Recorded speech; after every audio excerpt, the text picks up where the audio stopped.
ಕರ್ನಾಟಕದಲ್ಲಿ ಸಾವಿರಾರು ಸರ್ಕಾರಿ ಶಾಲೆಗಳಿವೆ.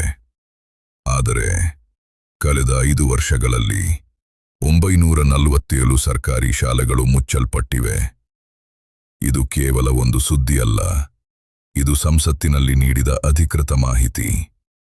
ರಾಜ್ಯಸಭೆಯಲ್ಲಿ ಕೇಂದ್ರ ಶಿಕ್ಷಣ ಸಚಿವಾಲಯ ನೀಡಿದ ಉತ್ತರ ಪ್ರಕಾರ 2020-21ರಿಂದ 2024-25ರವರೆಗೆ 947 ಸರ್ಕಾರಿ ಶಾಲೆಗಳು ಕರ್ನಾಟಕದಲ್ಲಿ ಮುಚ್ಚಲ್ಪಟ್ಟಿವೆ.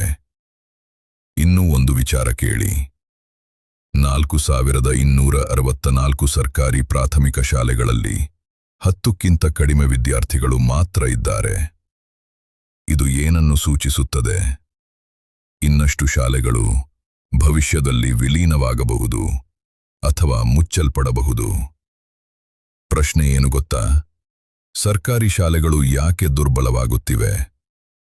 ಮೂಲಸೌಕರ್ಯ ಸಮಸ್ಯೆನ, ಶಿಕ್ಷಕರ ಕೊರತೆಯ, ಅಥವಾ ಗುಣಮಟ್ಟದ ಬಗ್ಗೆ ನಂಬಿಕೆ ಕಡಿಮೆಯ?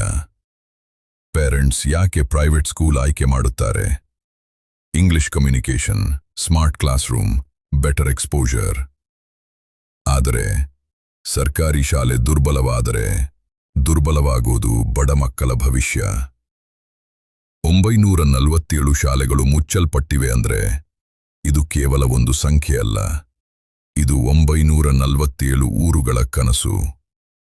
ಹಾಗಾದರೆ ಪ್ರಶ್ನೆ ಮತ್ತೆ ಕೇಳೋಣ, ಸರ್ಕಾರ ನಡೆಸುವವರಿಗೆ ಸರ್ಕಾರಿ ಶಾಲೆ ನಡೆಸಲಾಗ್ತಿಲ್ವಾ? ಅಥವಾ ನಾವು ಎಲ್ಲರೂ ಮೌನವಾಗಿರುವುದರಿಂದ ಇದಾಗ್ತಿದೆಯಾ? ಈ ವಿಚಾರದ ಬಗ್ಗೆ ನಿಮ್ಮ ಅಭಿಪ್ರಾಯವನ್ನು ಕಾಮೆಂಟ್ನಲ್ಲಿ